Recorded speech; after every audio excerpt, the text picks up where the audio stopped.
Olá pessoal, tudo bem? Todos bem-vindos aí à nossa live. Vou esperando o pessoal entrar, quem estiver assistindo depois também. Eu sou o Guilherme Alf, um dos speakers aqui da Experiência, e hoje a gente está estreando um projeto muito legal. São 2 semanas de live com os speakers da Experiência, onde eu, o Gustavo Reis e o Bruno Romano vamos estar sendo os ciceronianos, mestres de cerimônia ou os mediadores de conteúdo dessas lives aqui. Eu sei que tem um montão de conteúdo por aí rolando agora. Que bom que a gente está tendo tanto conteúdo. Acho que é uma boa notícia, né? Ou um pouco de esperança no meio de tudo isso que a gente está vivendo. A live de hoje vai ser sobre inteligência emocional, resiliência, solidariedade e um montão de coisas interessantes. Estou esperando o Gustavo Reis entrar por aqui. Só deixa eu já deixar o comentáriozinho fixo aqui na live também. E aí a gente espera o professor Gustavo e já começa esse bate-papo aqui com vocês. Obrigado, galera da Experiência, que convidou eu, o Gustavo e o Bruno para coordenar. Na verdade, as lives melhores vão ser com o Bruno Romano e com o Gustavo. Eu tô só de metido aqui. Eu sei que amanhã eu vou estar por aqui também. Semana que vem, mais 2 vezes. Vamos esperar o professor Gustavo Reis entrar aqui. Tô tentando deixar um comentário fixo aqui, ó. Então, live sobre inteligência emocional com o professor Gustavo Reis e eu, Guilherme Alf. Eu sou Relações Públicas e hoje sou o segundo speaker mais antigo da Experiência, só para o nosso decano, Tedi Correia. Então, a gente vai falar muito sobre como a gente está se virando em casa, né? Como quem pode estar em casa, porque nem todo mundo pode. Acho que esse é um dos temas que a gente vai abordar hoje. E nem todo mundo pode estar em casa, infelizmente. Tem muita gente que não pode estar em casa. Tem muitos trabalhos que não permitem o home office. Não é nem por permitir por vontade.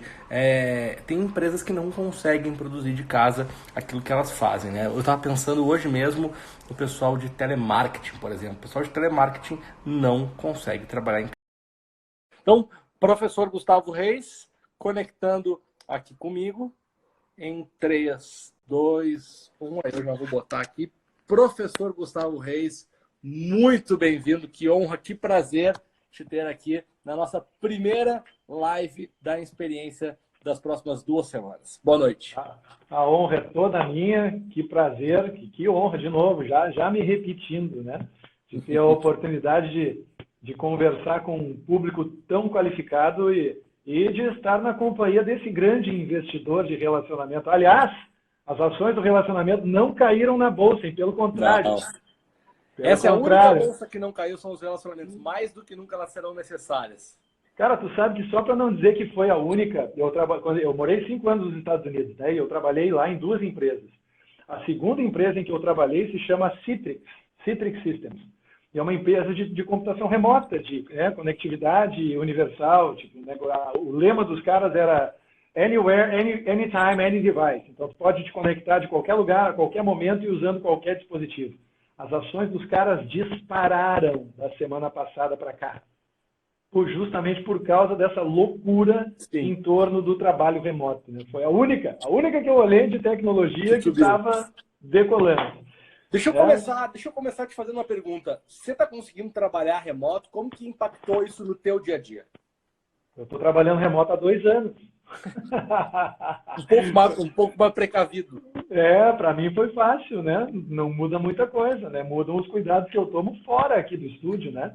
Mas esse lugar de onde eu tô falando agora é o meu estúdio. Hoje é o meu local de trabalho, é o equivalente ao escritório, enfim, né? Um espaço de coworking que as pessoas frequentariam, né?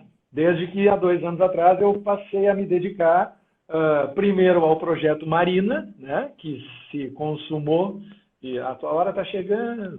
Meu jovem, falta pouco. Né? Falta pouco, né? O projeto Marina, que foi o projeto de produção de 2018 e de realização início de 2019, e a partir daí, então, ao incentivo, ao impulsionamento dos projetos essencialmente digitais, né?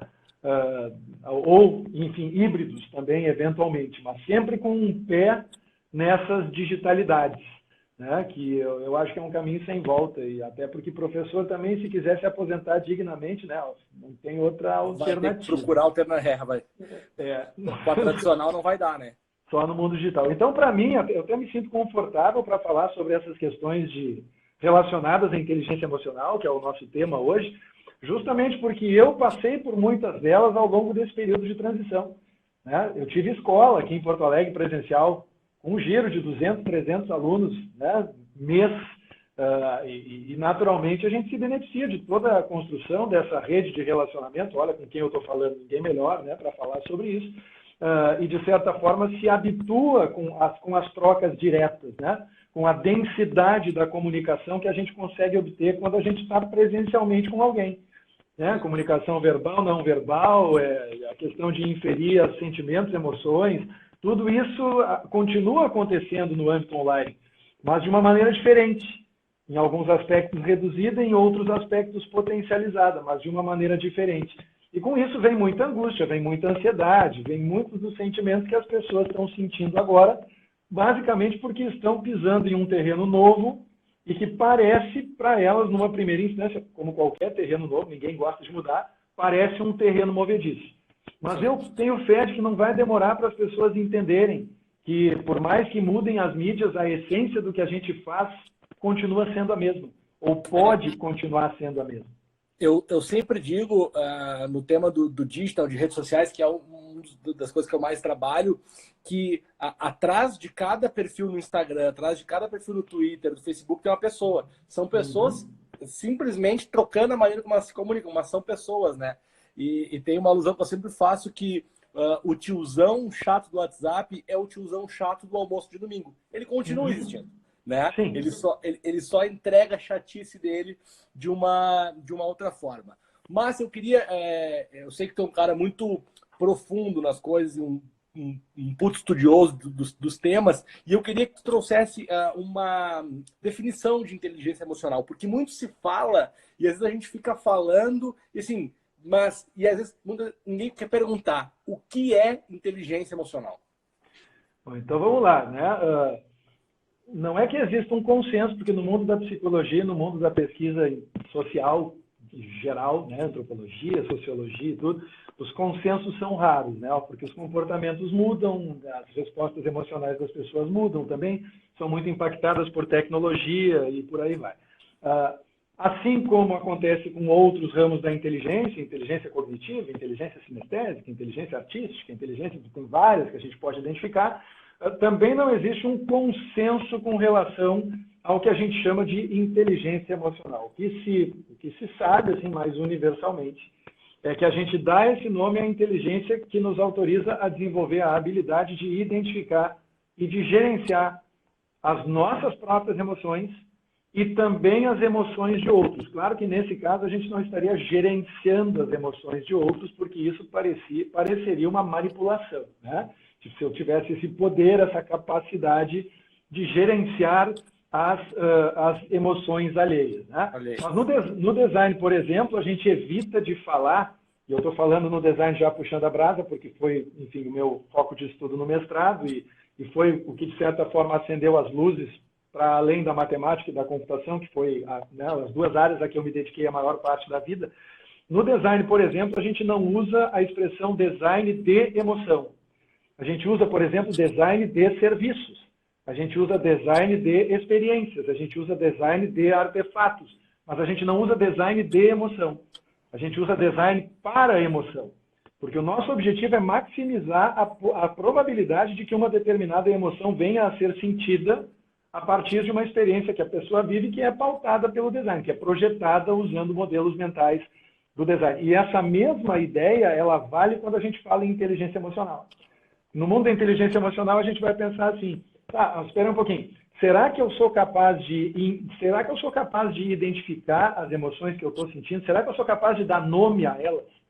Será que eu sou capaz de gerenciar essas emoções de modo que elas não impactem, por exemplo, a minha cognição, que elas não me façam emburrecer momentaneamente, ou que elas não me façam me comportar de maneira dissonante com aquilo em que eu acredito?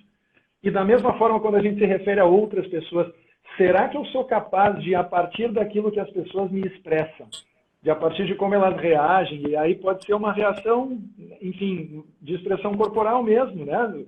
Uma expressão que a pessoa manifesta no seu rosto quando a gente está conversando.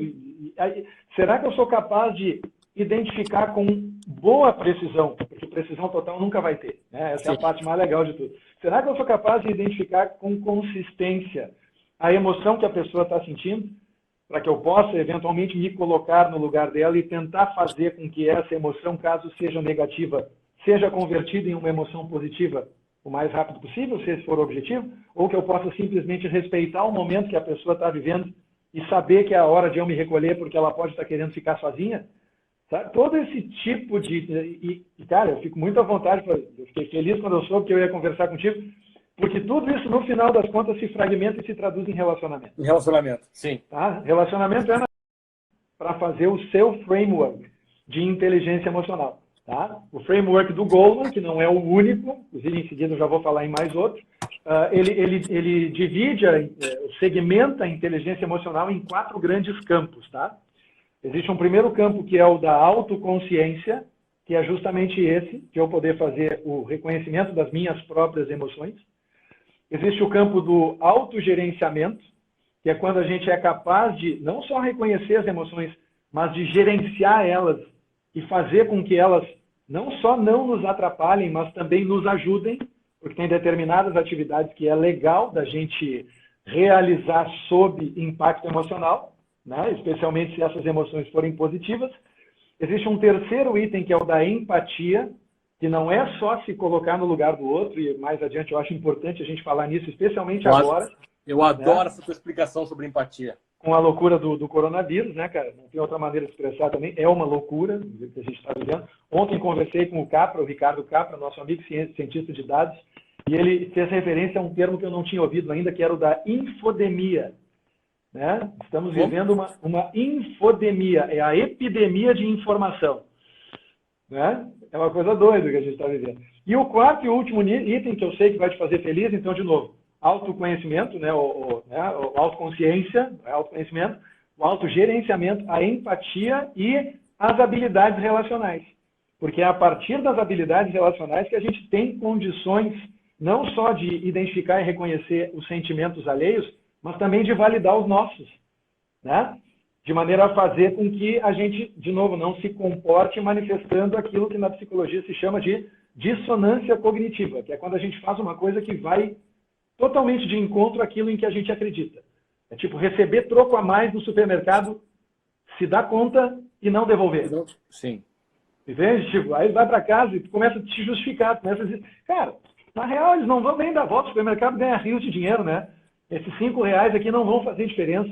Né? Tipo, a pessoa nem se deu conta mesmo. Né? E eu também talvez nem tivesse me dado conta, mas a pessoa está reconhecendo por intermédio desses processos. Quer se autoconvencer.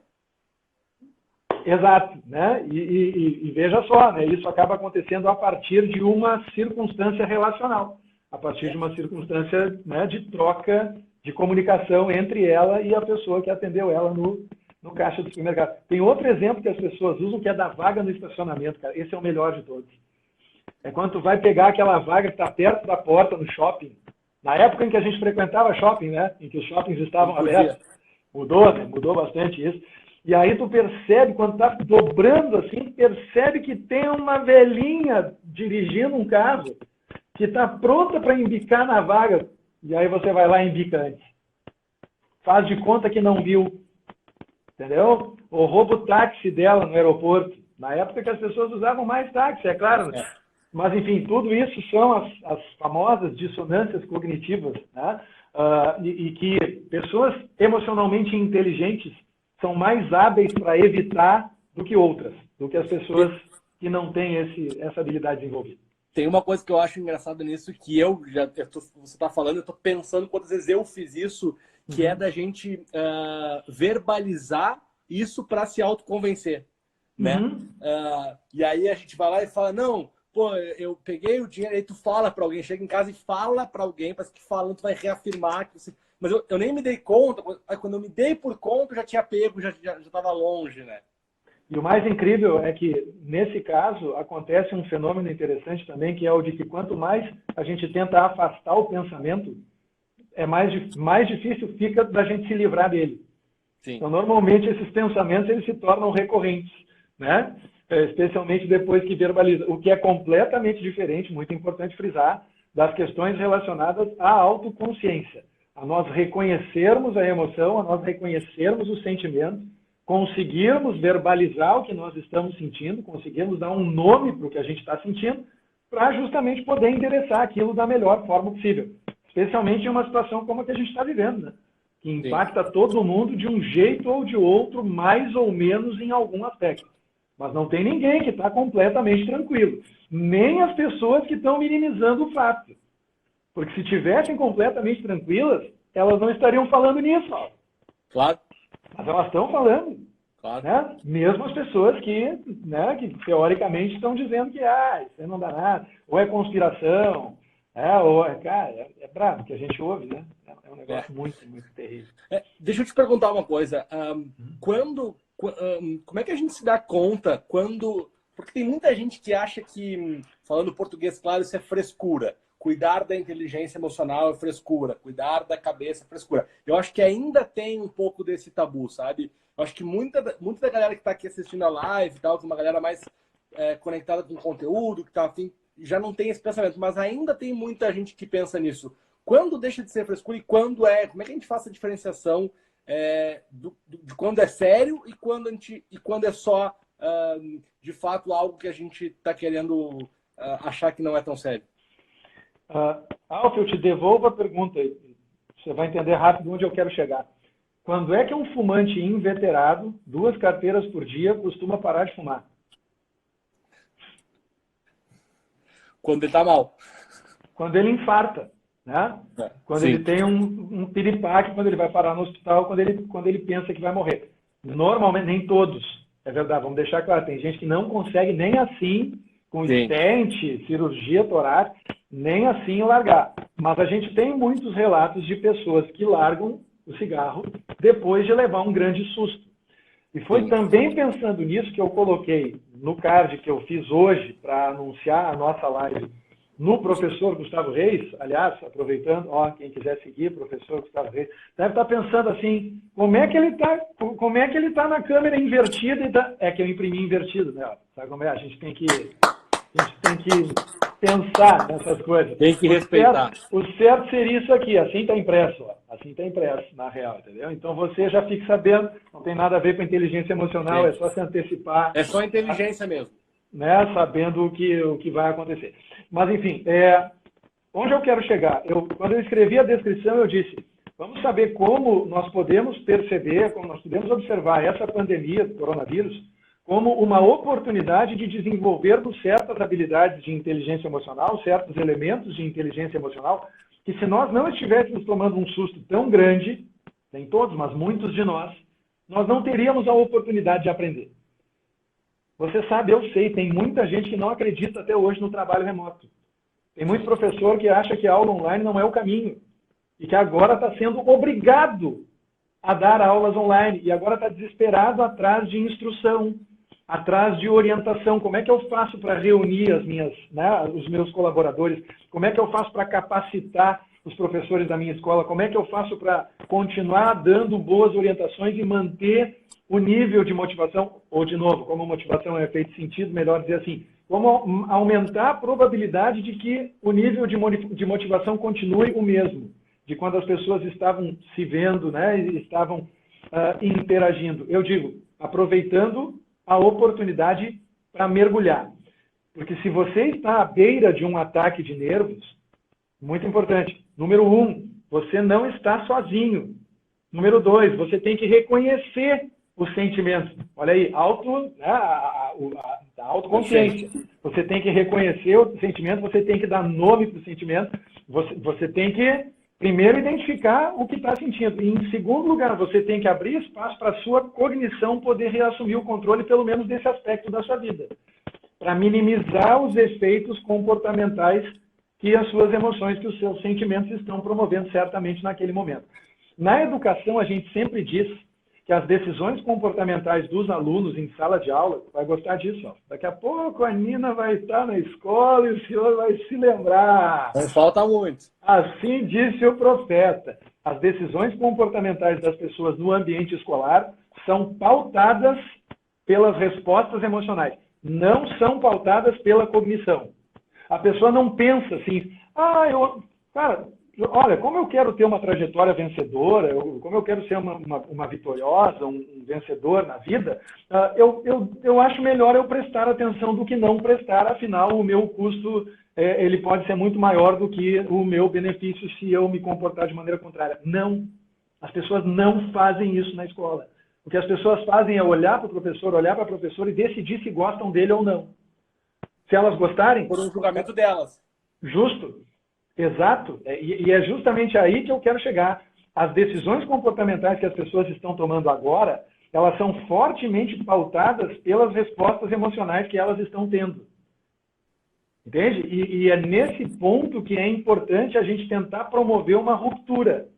A gente tentar fazer com que as pessoas entendam que não faz sentido, né, se deixar levar e virar refém das emoções e dos sentimentos que estão pautando os seus comportamentos agora, e que elas têm, ainda que pouco a pouco, e de novo, é fácil falar, eu sei, é difícil de fazer, especialmente enquanto nós estamos sendo bombardeados por tanta informação, né? E eventualmente pessoas de quem a gente gosta, que a gente respeita e admira, acabam entrando na onda e propagando informação falsa também, né?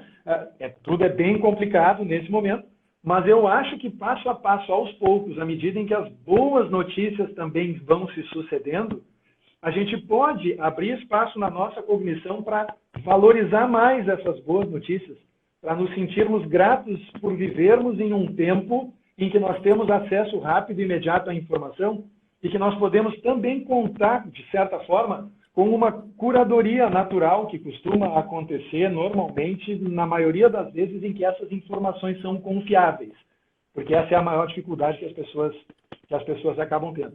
Então, eu sei que eu desviei um pouco, a gente começou falando dos fumantes, né? Quando é que as pessoas decidem agir? As pessoas decidem agir normalmente, no caso do cigarro, quando elas são fortemente impactadas em suas emoções. E olha, não é uma questão de saúde apenas, é uma questão emocional. A pessoa pensa assim, eu podia nunca mais ter visto os meus filhos, eu podia nunca mais ter visto o meu marido, a minha esposa. Né? E por quê? Porque por causa dessa merda de cigarro aqui, então eu vou abandonar. E aí ela acaba tomando uma decisão inteligente, cognitivamente falando, mas muito fortemente impulsionada pelas emoções. É quando chega nesse nível, não é um nível simples, assim, é algo que bate pesado. Eu digo assim, é alto risco e alto retorno, né? É a mesma regra que vale para a Bolsa. Está todo mundo agora cortando os pulsos porque a Bolsa de Valores, que eu perdi metade do meu dinheiro. E a pessoa não pensa que ao longo dos últimos 2 ou 3 anos ela pode ter dobrado a sua grana. Porque Bolsa é assim, demora para subir e de repente cai de nariz. Quando cai de nariz é notícia. Enquanto demora para subir, não. Então é justamente aí que eu quero chegar. É a partir da observação daquilo que nos pega de surpresa, daquilo que tem contundência, risco e universalidade, que são os 3 componentes característicos dessa pandemia e de como a gente responde a ela. Né? Quando a gente está diante de um evento raro desse tipo, a gente tem que ser capaz de identificar as oportunidades de desenvolvimento que nós temos, que são associadas a esse evento raro. E aliás, muito importante, é justamente porque o evento é raro que a gente tem que aproveitar. Sim. Né? Eu sempre digo, até as Torres Gêmeas caírem, Alf, e eu estava lá, eu morava nos Estados Unidos, e eu fui vizinho de 9 dos 19 sequestradores que se prepararam, que estudaram aviação, pilotagem no sul da Flórida, onde eu morava. Rigorosamente do outro lado da rua, no condomínio vizinho ao meu. Os caras encontraram manual de pilotagem em árabe, tudo isso. Cara, o inimigo mora ao lado, exatamente assim. Mas até aquilo acontecer, a segurança de aeroportos nos Estados Unidos era rigorosamente como é no Brasil. Sabe? Sim. Porque ninguém imaginava que 20 malucos iam se orquestrar e se dividir em grupos de 5 e dispostos a usar aviões como mísseis em missões suicidas. Entendeu? O fato raro promove uma reorganização da sociedade. É claro que nós não queríamos que isso tivesse acontecido, mas as medidas que se tomaram desde então foram positivas para todo mundo. O endurecimento da segurança, a colocação de agentes infiltrados dentro das aeronaves, tudo isso, teoricamente, pelo menos, faz com que as pessoas se sintam mais seguras. E se sentir mais seguro numa circunstância como essa é uma evolução da espécie. Guardadas as proporções, eu comparo isso ao que a gente está vivendo hoje, por exemplo, em relação a trabalho remoto. As pessoas tinham uma resistência enorme a trabalho remoto. Não, o grupo do Slack não é a mesma coisa, sabe? Trabalhar por videoconferência, como assim? Eu quero calor humano. E agora? Está todo mundo chamando um no outro no WhatsApp para fazer videoconferência para não se sentir tão sozinho. Sabe que tem uma coisa nisso tudo, só voltando um pouquinho ali, quando você falou do 11 de setembro, eu estava nos Estados Unidos agora, e eu fiquei de quarentena voluntária, conforme as indicações quando eu retornei e tal, e eu estava no aeroporto de Nova York, e aí quem foi para os Estados Unidos desde o 11 de setembro deve ter enfrentado muita fila para passar no raio-x, né? Vai, tira o tênis, tira tudo, tal, e são filas enormes, assim, sempre tem fila, sempre demora e tal. E aí eu vi uma placa que eu nunca tinha visto no aeroporto no LaGuardia, que estava escrito assim, 11 de setembro. Lembra disso? Só estava escrito isso na placa. Cara, aquela placa ela foi tipo um tapa na minha cara. Assim, eu tava meio puto com aquela fila, com não sei o quê. Aí eu olhei a placa, foi assim, tipo, ok. E eu adorei porque ela foi reta, direta. Você, tipo, tá, lembra? Então, fica aí na fila quieto, perde 30 minutos e tá tudo bem. Maravilhoso, né? Muito bom, né? E o home office que está acontecendo agora, ninguém, assim, alguns ainda tiveram alguns dias para preparar porque a coisa foi piorando. Mas se tu pegar o recorte, tu dá como eu falo, um zoom out, foi do dia para noite, foi literalmente do dia para noite, foi muito rápido. Assim, eu creio que mais uma semana, 10 dias vai estar, entre aspas, quase todo mundo. Porque tem muita gente fora do home office. Né? Eu fui no escritório hoje buscar algumas coisas e eu fiquei impressionado como no meu condomínio ainda tinha gente. Né? Muita gente trabalhando, que é o mesmo condomínio da experiência, a gente tem escritório juntos. Ainda tem muita gente, porque tem muitos trabalhos que, enfim, não podem. Mas a rapidez com que isso aconteceu mostra com que a gente não tem o menor controle do mundo. E outra, né, Alfida, tem muita gente fazendo uma comparação com o que aconteceu com o H1N1 em 2009 e também com o Ebola em 2014, 2015, né? E nenhuma das duas situações é, de fato, comparável, porque, por exemplo, em 2009 a gente estava na curva de adoção do Facebook pós-Orkut, né? E ainda não tinha outras redes sociais. Hoje em dia, enfim, é difícil de fugir de pelo menos qualquer uma delas, né? E no caso do Ebola, por mais que tenha sido um vírus mais agressivo, a área de contágio ficou mais restrita, né? Foram poucos os casos de exportação do vírus, né? É de se pensar, por exemplo, que se a China não tivesse transformado o seu regime de um regime comunista roots, assim, raiz, em um regime, né, que não autorizava os seus cidadãos a saírem do país, em um regime, né, de capitalismo controlado, não sei exatamente como classificar o que acontece lá, mas o senhor é especialista em China, pode esclarecer, né? Não teria havido, seguramente, essa exportação acelerada e que, inclusive, aconteceu regionalizada por etapas, né? Primeiro foram outros países do sudeste da Ásia, depois o Oriente Médio, depois a Europa, e aí a coisa atravessou o oceano. Ela literalmente fez assim, né? Uma volta. Né? Uma loucura, né, cara? E diriam os terraplanistas agora? Pois então. Agora vamos cair. Se tentarmos navegar rumo ao Havaí, cairemos. Cara, uma coisa bem prática que eu queria te perguntar também. Como manter a saúde emocional em tempos de home office? Porque não é só o home office, é as limitações de cada apartamento, de cada casa, de cada ambiente que cada um está vivendo. Então tá. Eu vou dar 4 recomendações aqui, tá, Alf? 4 itens de recomendação que eu acho que são importantes das pessoas levarem em consideração, especialmente agora que as melancias ainda não se acomodaram muito na carroça, né? Sim.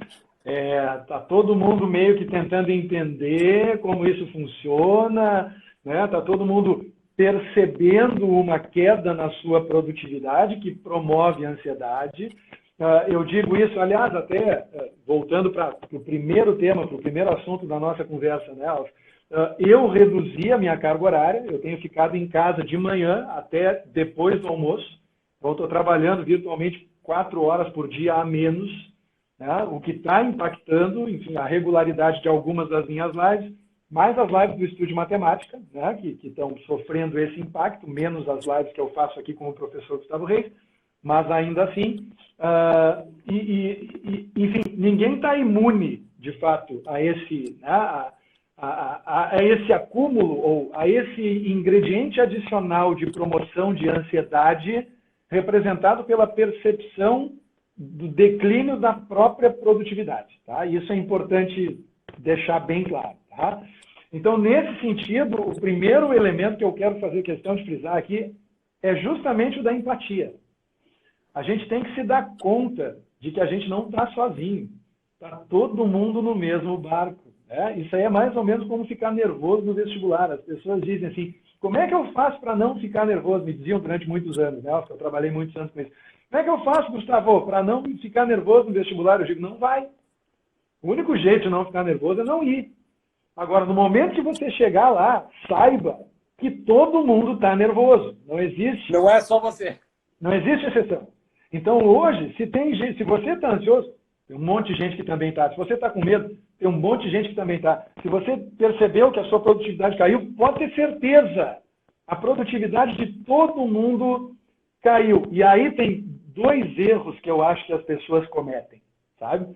O primeiro é o de potencializar a sua própria culpa, digamos assim, a sua própria angústia, a sua própria ansiedade, olhando no microscópio, né? Ah, mas eu devia estar produzindo mais, eu não posso parar, justo agora que a grana diminuiu, que teve evento cancelado, sabe? Eu preciso... Não, observe ao seu redor, tá? Nutra a empatia. Até o espelho apontou para ti lá atrás, tão bom demais. Tá? Que maravilha, vários dedos apontando. Vou apontar para cima aqui também, vamos complementar isso aí. Tá? Então isso é importante da gente revelar, da gente deixar claro, tá? Como parte justamente do desenvolvimento da empatia, e eu já vou definir, só porque o senhor disse que gosta, eu vou fazer questão de definir, segundo a Wiseman, que é a minha autora preferida, que versa sobre esse tema. E o segundo elemento é o de achar que você é um tremendo de um privilegiado porque tem gente muito pior do que você. Tem gente mais ameaçada do que você. Entendeu? O fato de outras pessoas estarem em uma situação potencialmente pior que a sua não aumenta nem diminui a intensidade e a relevância da sua própria situação. Isso é a decisão emocionalmente inteligente. Porque, do contrário, Alf, a gente vai pirar. Todos nós. Absolutamente todos nós. Então, primeiro, não olhar os seus próprios problemas no microscópio na lente de aumento. Número 2, não usar os problemas alheios para pautar como você vai classificar os próprios. Perfeito. Tá? Esses 2 elementos são absolutamente importantes e relacionados justamente com esse ingrediente ou com esse elemento de empatia, né? Que, como diz Teresa Wiseman, agora sim, tem 4 componentes. 4 componentes. A empatia é caracterizada por, número 1... Parei. Peguem papel e caneta. Peguem papel e caneta. Vocês vão Anotem, por favor. Teresa Wiseman é uma enfermeira, é uma pesquisadora do mundo da enfermagem, que foi referência na minha dissertação de design, em que eu falei sobre ensino à distância usando design de discurso. Tá? Para falar em linguística, em semiótica, em significação, em comunicação, em como professores podem promover a percepção de proximidade com os seus alunos usando vídeos pré-gravados no ensino à distância. Ou seja, tem psicologia, tem relacionamento. Cara, isso é o design. É uma salada, é uma loucura, é uma mistureba, a gente pega de tudo. E por isso, eu acabei esbarrando. Quando eu comecei a falar em empatia, tipo, como é que o professor pode, né, preparando aulas para ensino à distância, entender como o aluno se sente, como a sua aluna está se sentindo? É difícil, né? A gente não tem resposta imediata.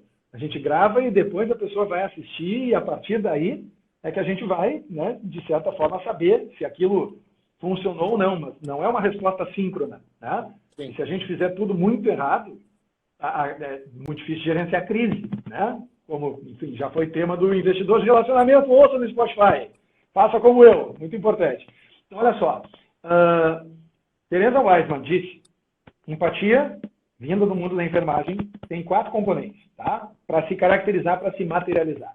Primeiro componente, o clássico, ver o mundo como os outros o veem. Ter a habilidade de se colocar no lugar do outro, tá? Essa é a primeira coisa. Só que muitas vezes a gente se coloca no lugar do outro e não consegue caracterizar a empatia, porque faltam 3 outras coisas, tá?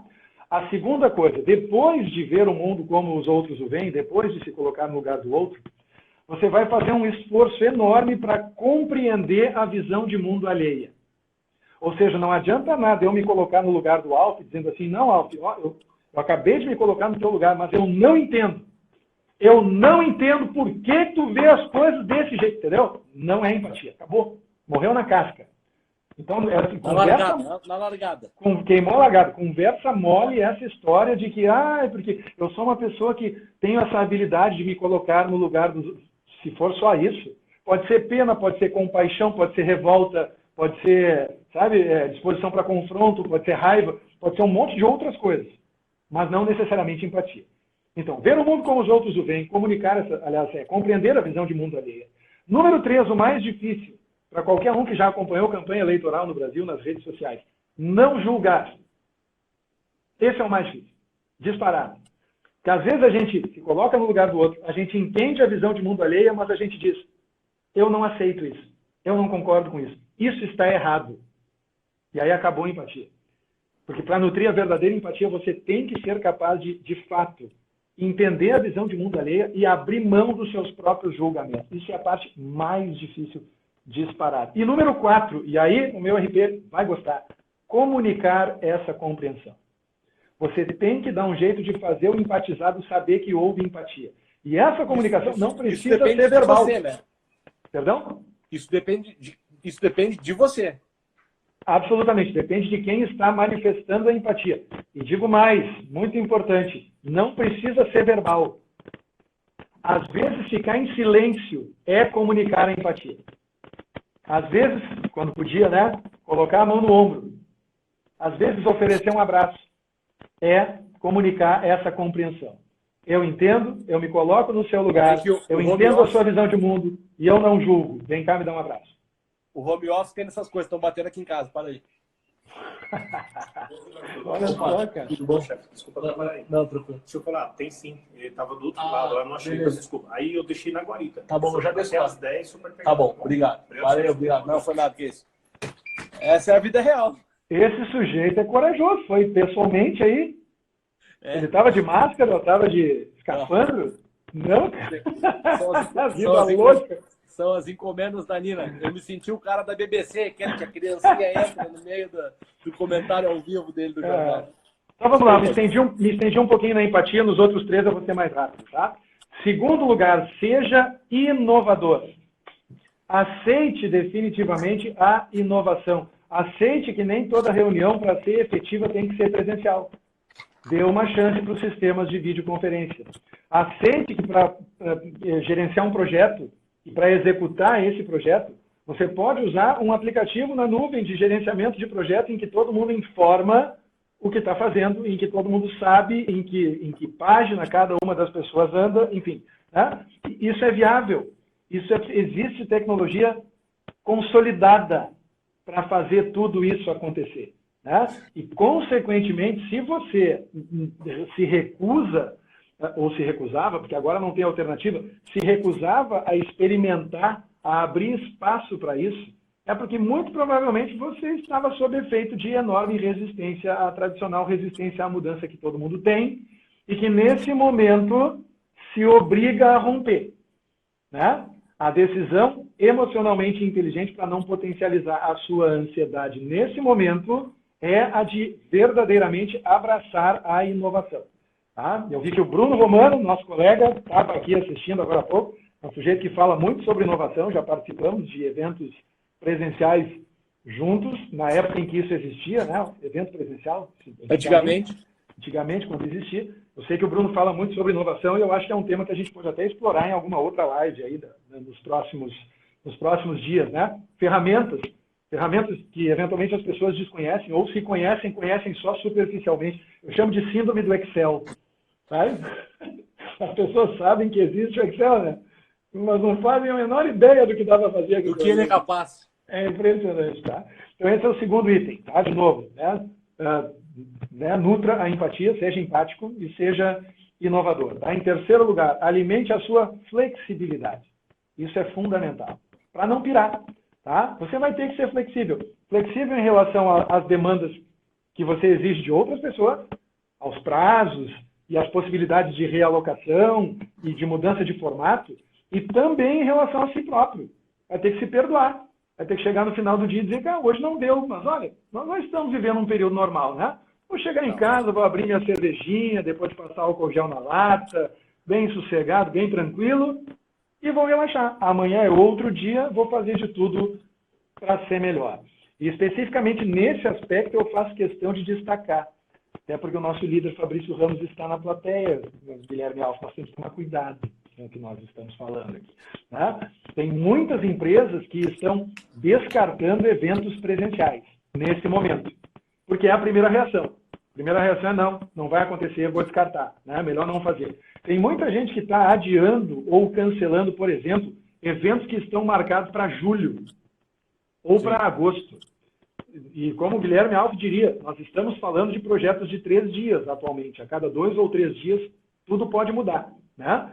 Então, quando a gente fala em junho, julho, agosto, a gente ainda está falando num horizonte muito distante. Talvez seja precipitado, talvez não seja emocionalmente inteligente. Você cancelar ou adiar um evento que está marcado tanto tempo adiante.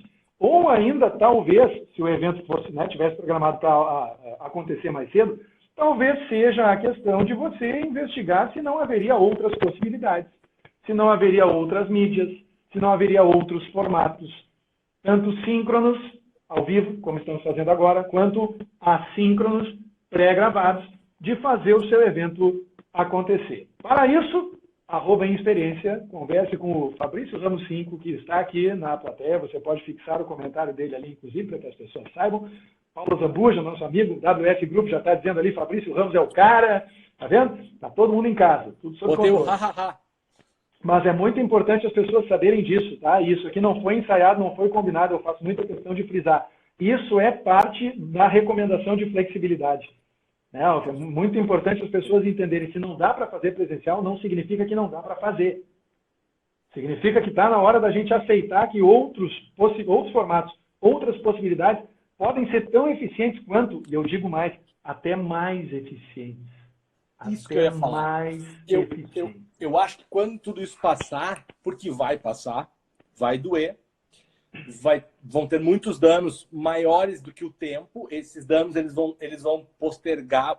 A gente ainda não sabe calcular o impacto, mas quando terminar essa fase, né, mais complexa e tal, eu acho que muita gente vai levar novos hábitos para daí em diante. Sem dúvida. Eu acho que muitos hábitos que vão surgir agora, porque às vezes as pessoas perderam alguns preconceitos, se colocaram mais empáticas, mais flexíveis e descobriram que tem algumas coisas, não algumas, que podem ajudar demais. E aí, Alf, sinceramente, eu torço, e isso não é só uma manifestação egoísta da minha parte, é simplesmente a esperança de que uma trajetória possa ser recompensada. Tá? Mas eu torço para que aquilo que eu, de certa forma, antecipei em alguns momentos da minha trajetória, se materialize agora com essa valorização. Tá? Eu, por exemplo, comecei a fazer lives, transmissões ao vivo na internet em 2010. Ninguém falava em live. Eu pagava um serviço para fazer live, porque eu entendia que esse formato de troca direta em que autoriza as pessoas no conforto dos seus lares, né, que tudo bem, estão frequentando os lares compulsoriamente agora, mas é temporário, daqui a pouco vai poder ser em qualquer lugar. Né? No conforto dos seus lares participarem e se engajarem e interagirem e reagirem a uma transmissão como essa, contribuindo para o próprio enriquecimento e também para o enriquecimento coletivo, É algo em que eu sempre acreditei.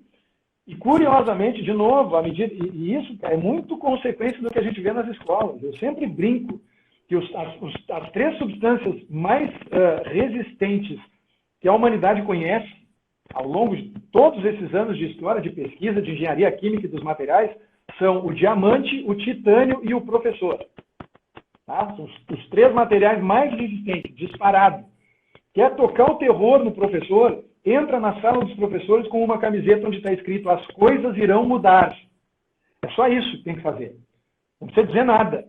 Tá? Pânico. Porque é um horror. Sai todo mundo correndo, se atirando pela janela, desesperado.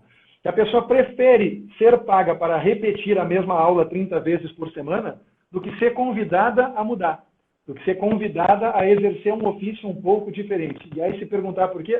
Porque eu sempre fiz isso, é isso que eu sei fazer. Ela não está disposta sequer a aprender outras coisas. Então, de novo, eu volto para a ideia da flexibilidade associada à ideia de oportunidade.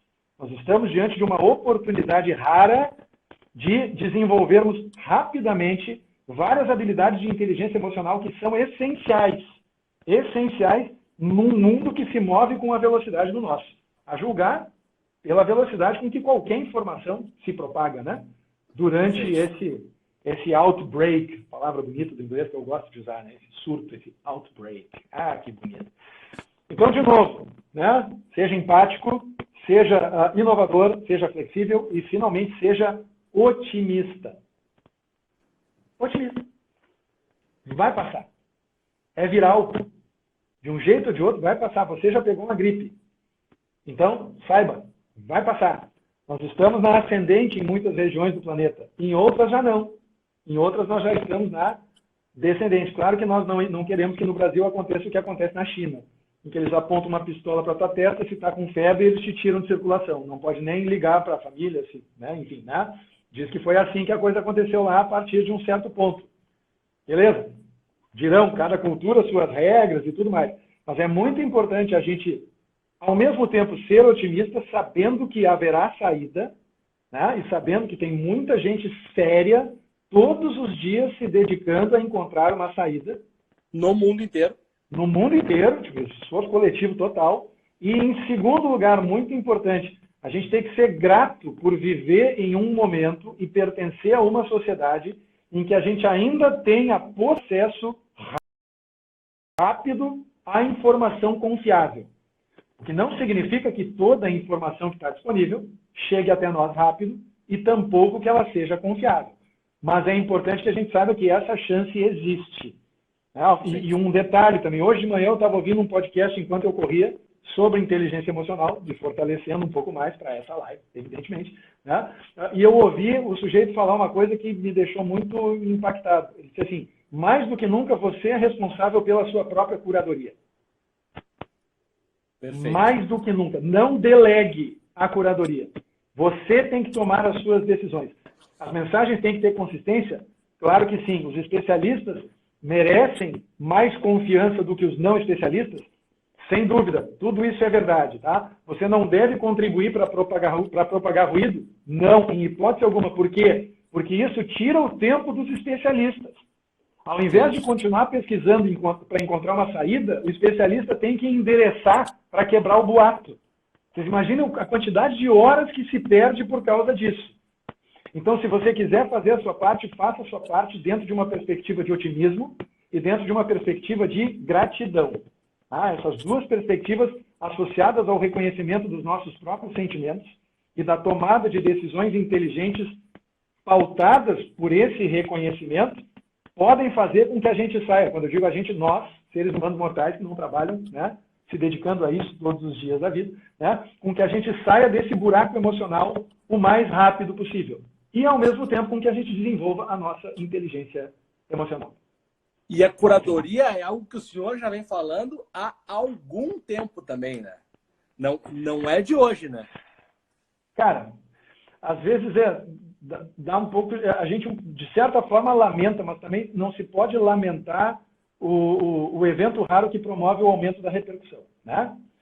Mas, ao mesmo tempo, a gente lamenta que os ouvidos continuem mouros. Olha que expressão bonita, que os ouvidos continuem mouros, como se diz aqui no Sul, né? Até que aconteça alguma coisa que desestabiliza as pessoas.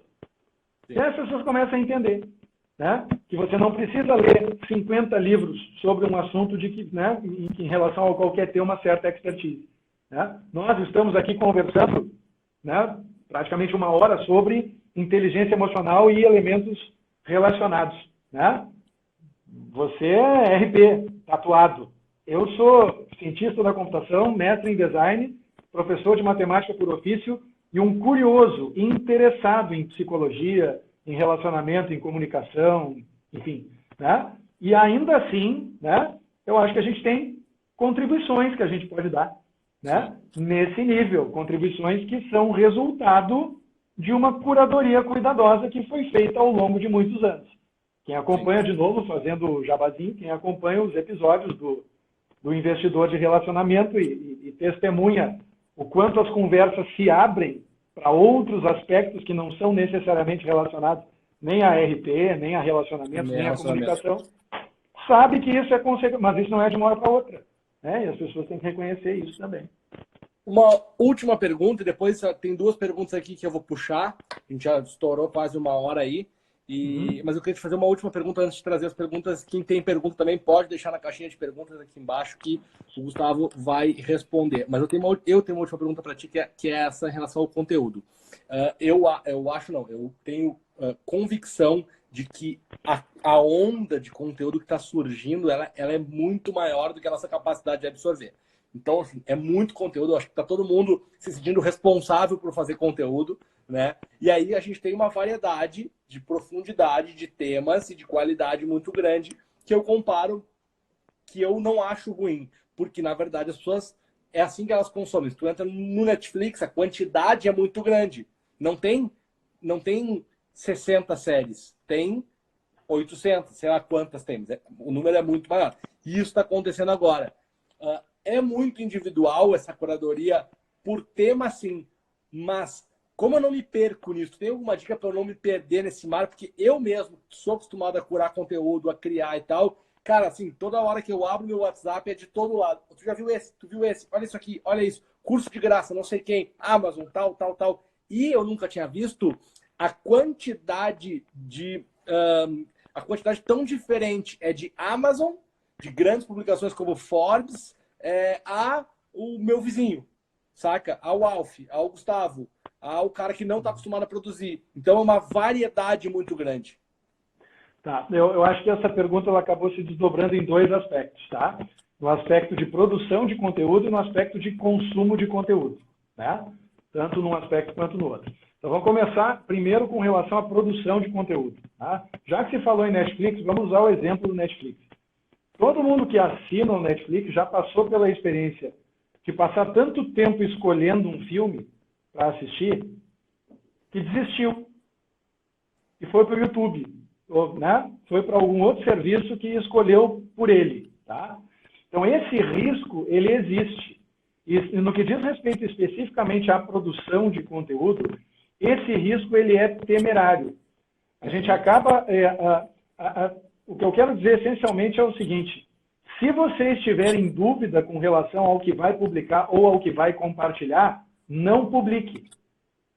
A melhor coisa a fazer é não publicar. Na dúvida, tira o pé. Pensada da defesa, né? Na dúvida, estou fora. Tem vários, né? Tem vários ditados populares que endossam essa observação, tá? Então, isso é parte da sua contribuição. No momento em que você contribui sem ter certeza, você não só corre o risco de estar, né, propagando inverdades, como você está tirando tempo de atenção que as pessoas poderiam estar dedicando a verdadeiros especialistas e autoridades da área. Né? Então, de novo, empatia. Se coloque no lugar do outro. Tente se colocar no lugar de quem consome aquele conteúdo e não necessariamente conquistar um pedacinho da atenção que nesse momento está tão fragmentada que ainda que você consiga conquistar esse pedacinho de atenção, esse pedacinho vai ser tão miserável que no final das contas não vai fazer diferença nenhuma prática, né? Muito provavelmente na sua vida. Claro, de novo, vamos estabelecer a diferença matemática entre possibilidade e probabilidade. Tá? Isso é importante a gente ter. É possível que você faça a diferença na vida de muita gente? Mas é provável? Não. É possível eu ganhar na Mega Sena se eu apostar um cartão? É. É provável? Claro que não. Você muito provavelmente vai ter uma emoção maior, mais provável, rasgando o dinheiro correspondente àquela aposta, né, para ter a emoção de rasgar dinheiro, como se você fosse um multimilionário, né? Então esse é o primeiro ponto, tá? E com relação à curadoria, Alf, eu diria assim, ó, tem vários recursos que podem ser colocados em prática, inclusive com auxílio de ferramentas tecnológicas. Mas na minha opinião, menos é mais. Menos é mais. Escolher um determinado conjunto restrito de autoridades e de organismos que você respeita e cujas mensagens você está disposto a propagar, é melhor nesse momento do que tentar se inteirar a respeito do universo inteiro, até porque isso só vai contribuir para a sua ansiedade. Você não vai conseguir esgotar o universo de informações relacionadas ao coronavírus. Aceita acompanhamento. Evidentemente. Tá? Essa é a ideia. Tá? Então, de novo, menos é mais. Se você segue lá a Organização Mundial da Saúde, se você segue 2 ou 3 infectologistas que já demonstraram serem pessoas confiáveis e experientes, de repente um na sua região, um com projeção nacional e um com projeção internacional, se você restringir, a sua mensagem vai ficar mais coesa, isso é importante, e consequentemente você vai promover não só menos angústia, mas também menos confusão nas pessoas. Né? Porque elas vão saber que, olha, tudo que o Alf está compartilhando a respeito do coronavírus está consistente ao longo da linha do tempo. E isso é legal, ele não está dizendo que hoje não dá nada, que amanhã dá e que no terceiro dia a gente tem que usar equipamento de segurança em casa. Né? Que é, pode parar para pensar, deve até ter pensado em algumas pessoas agora. Né? Pode ter pensado em algumas pessoas, que é o que a gente testemunha acontecendo na prática. Vira um fio, é uma oscilação muito grande, né? Vai do mais 100 para o menos 100, não é do mais 100 para o zero. Se fosse até o zero, estava bom. Mas não, fica oscilando, positivo, negativo. E aí ninguém consegue acompanhar. A gente não consegue acompanhar pessoas que se comportam assim do nosso relacionamento. Por que a gente conseguiria acompanhar conteúdo infinito que se oferece para o nosso consumo? Então, acho que fica assim, né? De um lado, produção, escolha o que compartilhar e, na dúvida, não compartilhe. E do lado do consumo, faça uma curadoria cuidadosa e reduza o número de fontes cujo conteúdo você compartilha. Na hipótese, é claro, de você não produzir conteúdo a respeito desse tema. Se o senhor está correto, em 2 minutos essa live vai se encerrar, é isso? 2 minutos. Então, gente, tu responde no privado? Pode mandar, eu faço respostas de 15 segundos e a gente encerra. Então, beleza. As perguntas são, acho que corto o meu aqui. Inteligência emocional sem ser alienado no momento que está difícil. Como fazer? Assiste essa live de novo. Vai ficar 24 horas no Instagram e depois a gente vai gravar e liberar em outras plataformas. Como trabalhar a insegurança nesse momento? Entendendo que a gratidão e o otimismo têm que ser mais importantes do que a insegurança. Reconhecendo a insegurança e entendendo cognitivamente que é mais importante você trabalhar otimismo, flexibilidade, inovação e gratidão do que alimentar a sua insegurança. E a última é, quando ficamos mal emocionalmente ou vemos um colega, um amigo mal, qual a dica para levantar o astral? É medo. Na verdade, a gente não fica mal porque a gente está vendo a pessoa mal emocionalmente. A gente fica mal porque a gente sente angústia, são reações nossas, de dentro. Então, de novo, a gente trabalha primeiro as nossas respostas emocionais. Reconhece as respostas emocionais e pensa em como a gente pode agir para ajudar aquela pessoa. Perfeito. Entende? Isso é melhor do que tu alimentar ansiedade, medo e qualquer outra coisa porque a pessoa está mal. E pior, se alimentar, vai travar e não vai conseguir entrar em campo para ajudar. E aí vai ser pior. Gustavão, explodiu. Cara, obrigado. Essa live vai ficar disponível aqui amanhã. Eu tô de volta. Semana que vem o Gustavo tá de volta. Bruno Romano tá de volta. Vários convidados. Live quase diária da experiência aqui. Obrigado, cara. Mais uma vez, sempre bom conversar com um amigo. Eu que agradeço. Semana que vem eu só inverto o quadradinho. Eu vou estar no quadradinho de cima. Valeu. Abraço. Um abração.